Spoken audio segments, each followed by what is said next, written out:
आतंकी हाफिज सईद के खिलाफ अब तक की सबसे बड़ी कार्रवाई हुई है।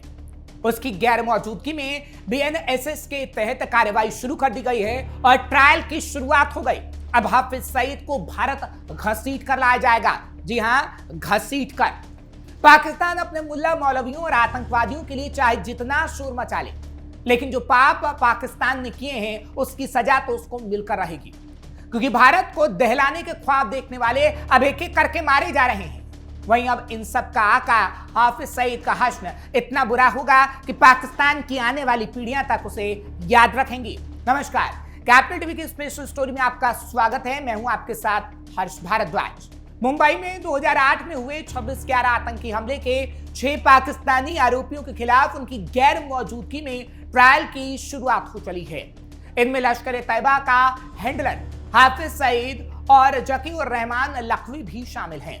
ये भारतीय नागरिक सुरक्षा संहिता यानी बीएनएसएस 2023 के तहत पहला देश में ऐसा मामला है जिसमें आतंकवादियों की गैर मौजूदगी में उन पर मुकदमा चलाया जा रहा है, जिसके बाद हाफिज सईद को भारत लाने की तैयारी की जाएगी। स्पेशल पब्लिक प्रोसिक्यूटर उज्जवल निकम की ओर से इस बात की पूरी जानकारी दी गई है और बताया गया है कि बीएनएसएस 2023 की धारा 356 के तहत कार्रवाई, भगोड़े अपराधियों के खिलाफ ट्रायल की इजाजत, हाफिज की गैर मौजूदगी में कार्रवाई, 26/11 मामले की सुनवाई स्पेशल कोर्ट कर रही है। अदालत ने हाफिज सईद, जकीउर रहमान लखवी, साजिद मीर, अबू अलकमा, आसिम और अबू कहफा, अब्दुल रहमान पाशा के खिलाफ उद्घोषणा जारी की। कोर्ट ने 18 अगस्त को पेश होने के लिए कहा था। दरअसल हाफिज सईद पर 26/11 हमले की साजिश रचने का आरोप है। लखवी, कहफा और अलकामा आतंकियों की ट्रेनिंग करवा रहे थे। ये सभी सैयद जबीहुद्दीन उर्फ अबू जुंदाल के साथ कराची में बने कंट्रोल रूम में मौजूद थे।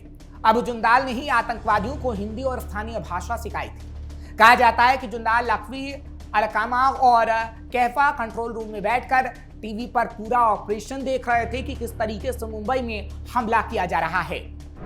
हाफिज सईद के खिलाफ गैर जमानती वारंट। हालांकि इससे पहले हाफिज सईद के खिलाफ गैर जमानती वारंट भी जारी किया गया था। हालांकि वारंट पहलगाम मामले में किया गया था, यानी वारंट को जारी किया गया, लेकिन एक मामले में वारंट और दूसरे मामले में ट्रायल की शुरुआत। ऐसे में हाफिज को अब भारत लाने की कवायद की जाएगी। भारत के पास हाफिज को वापस लाने के क्या विकल्प? लेकिन सबसे बड़ा सवाल यह है कि क्या इस वारंट और ट्रायल के दम पर हाफिज सईद को भारत वापस लाया जा सकेगा?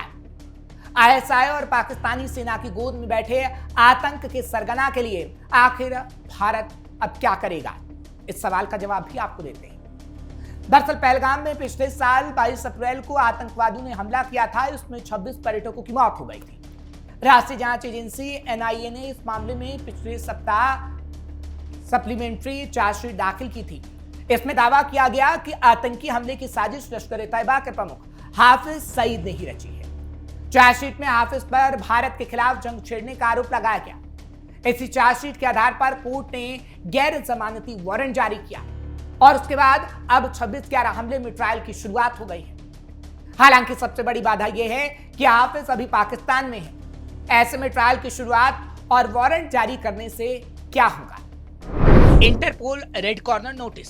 पाकिस्तान एक आजाद मुल्क है, वहां के अपने कानून हैं। ऐसे में भारतीय सुरक्षा एजेंसियां चाहकर भी कानूनी रूप से पाकिस्तान में हाफिज की गिरफ्तारी नहीं कर सकती, लेकिन उसको लाने की कवायद जरूर की जा सकती है। हालांकि कूटनीतिक तौर पर उसका प्रत्यर्पण करने की मांग भारत जरूर कर रहा है। यह आसान तरीका तो नहीं, लेकिन दुनिया के सामने अपनी बात रखने के लिए भारत की स्थिति को लगातार मजबूत किया जा रहा है। प्रत्यर्पण अनुरोध के जरिए हाफिज सईद को भारत लाया जा सकता है। भारत हाफिज सईद के प्रत्यर्पण की मांग करेगा। हालांकि दोनों देशों के बीच में कोई प्रत्यर्पण संधि नहीं है, इसलिए मुश्किल है। वैसे भी भारत 2008 में हुए मुंबई हमलों के बाद से लगातार हाफिज को भारत भेजने की मांग पाकिस्तान से कर रहा है, लेकिन पाकिस्तान हाफिज सईद को आतंकवादी नहीं, धर्मगुरु मौलाना बताता है। लेकिन भारत उसके खिलाफ मुकदमा भी चला रहा है। ट्रायल की शुरुआत हो गई है और पाकिस्तान को हाफिज सईद को भारत को देना ही होगा। Mutual legal assistance. Bharat Hafiz Saeed के खिलाफ इंटरपोल के लिए रेड कॉर्नर नोटिस जारी कर सकता है, जिससे वैश्विक स्तर पर अलर्ट जारी होता है। अगर हाफिज किसी देश की यात्रा करता है तो उसे वहां से गिरफ्तार कर भारत को सीधे सौंपा जा सकता है। International pressure. पाकिस्तान ने 2020 में एक म्यूचुअल लीगल असिस्टेंट एक्ट लागू किया था। इसमें भारत को भी शामिल किया गया। इसके मुताबिक दोनों देश किसी भी आपराधिक या आतंकी मामलों को लेकर एक दूसरे से सबूत, दस्तावेज साझा कर सकते हैं। हालांकि इसमें आरोपियों की सुपुर्दगी का कोई प्रावधान तो नहीं है। आईएसआई का चहेता है हाफिज सईद। भारत पहले भी पाकिस्तान के खिलाफ संयुक्त राष्ट्र सुरक्षा परिषद और फाइनेंशियल एक्शन टास्क फोर्स के जरिए पाकिस्तान के आतंकवादियों पर कार्रवाई का दबाव बनाता रहा है। हालांकि पाकिस्तान का रवैया इसमें सबसे बड़ी बाधा है, क्योंकि पाकिस्तान कहता है कि भारत पे जो हमला हुआ पाकिस्तान की तरफ से नहीं किया गया, लेकिन पाकिस्तान के आतंकवादियों का किस तरीके से उसमें हाथ था, उसके एक एक सबूत भारत ने कई बार पाकिस्तान को दिए हैं। संयुक्त राष्ट्र ने घोषित किया था वैश्विक आतंकी। हाफिज सईद आईएसआई का चहेता है। वो भारत में आतंकी हमलों की प्लानिंग करने के लिए कुख्यात है और लगातार भारत में हमले के लिए प्लानिंग बनाता रहता है। इसलिए पाकिस्तान की खुफिया एजेंसी खुद उसकी सुरक्षा में तैनात रहती है। ऐसा नहीं कि पाकिस्तान में उस पर कार्रवाई नहीं हुई, लेकिन वो सिर्फ इंटरनेशनल प्रेशर से बचने के लिए सिर्फ दिखावटी तौर पर पाकिस्तान की तरफ से की गई। खास तौर से 2008 में मुंबई हमलों के बाद पाकिस्तान की ओर से कुछ समय के लिए हाफिज सईद को हिरासत में रखा गया था। वो महज दिखावा था। फिर पाकिस्तान की सड़कों पर हाफिज सईद खुलेआम घूमता दिखा। हालांकि आज भी हाफिज सईद कई बार तकरीरें कर चुका है, लेकिन पाकिस्तान कहता है कि हाफिज सईद पर पाकिस्तान ने कार्रवाई की, लेकिन तस्वीरें हमेशा से हाफिज सईद के सड़कों पर चलने और तकरीरें करने की आती रही हैं, भारत के खिलाफ जहर उगलने की आती रही हैं। पाकिस्तान ने बचाने के लिए सुनाई सजा। 2008 में मुंबई हमलों के बाद भारत की अपील पर संयुक्त राष्ट्र ने हाफिज सईद को वैश्विक आतंकी घोषित किया था। इसके अलावा लश्कर तैयबा को भी आतंकी संगठन माना गया था। हाफिज की संपत्तियां फ्रीज करने, यात्रा प्रतिबंध लगाने और हथियार प्रतिबंध लागू करने का प्रस्ताव भी पास किया गया था। हालांकि पाकिस्तान इसमें लगातार ढीला रवैया अपनाता रहा। दरअसल यूएन किसी भी आतंकी पर सीधे कार्रवाई नहीं कर सकता है। ऐसा संबंधित देश को ही करना होता है, यानी जिस देश में वो व्यक्ति है जिसे आतंकी माना गया, वो देश ही उसके लिए कार्रवाई कर सकता है। इसलिए पाकिस्तान को ही उससे पहले सजा देनी होगी। लेकिन पाकिस्तानी कानून और सेना कार्रवाई की बजाय हाफिज सईद को बढ़ावा देती है, आतंकवादियों की फैक्ट्री लगाती है। दूसरा दाऊद ना बन जाए हाफिज। पाकिस्तान ने हाफिज सईद को बचाने और संयुक्त राष्ट्र के दबाव से बचने के लिए कई बार उसे गिरफ्तार करने का दिखावा किया, तस्वीरें जारी की गई, लेकिन वो झूठी थीं। मुकदमे भी चलाए गए, लेकिन हर बार उसे सबूतों की कमी या कानूनी कारणों की वजह से रिहा कर दिया जाता रहा।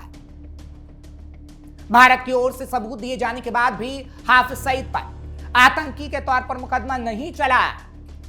पाकिस्तान ने उस पर आतंक के लिए फंड जुटाने के मामले में कार्रवाई तो की, लेकिन तुरंत रिहा कर दिया गया। लाहौर की एक आतंकवाद विरोधी अदालत ने 2020 में 3 अलग अलग मुकदमों में हाफिज सईद को 11 साल की कैद की सजा सुनाई, लेकिन कैद की सजा आतंकवादियों को पाकिस्तान में मिलती है तो खुलेआम घूमते हैं। पाकिस्तान ऐसा दावा करता है कि हाफिज जेल में बंद है, लेकिन खुफिया रिपोर्टों में यह दावा किया गया है कि हाफिज को पाकिस्तान की सेना और आईएसआई ने बचाने के लिए छिपा रखा है। और तो और हमने देखा है कि कैसे पाकिस्तान में जब हाफिज सईद तकरीर करता है तो उसकी वीडियो सामने आती है। और हाल ही में किस तरीके से दावा किया गया एक आतंकी की तरफ से कि हाफिज सईद अभी भी पाकिस्तान से आतंकी भेजने की फिराक में भारत में, और इससे पहले 10,000 आतंकी पाकिस्तान से भारत में भेजे गए हैं, जो इस बात का सबूत है कि आखिर किस तरीके से हाफिज सईद भारत के अंदर आतंकवादियों को भेजता है और 26/11 जैसे हमले कराने की फिराक में रहता है।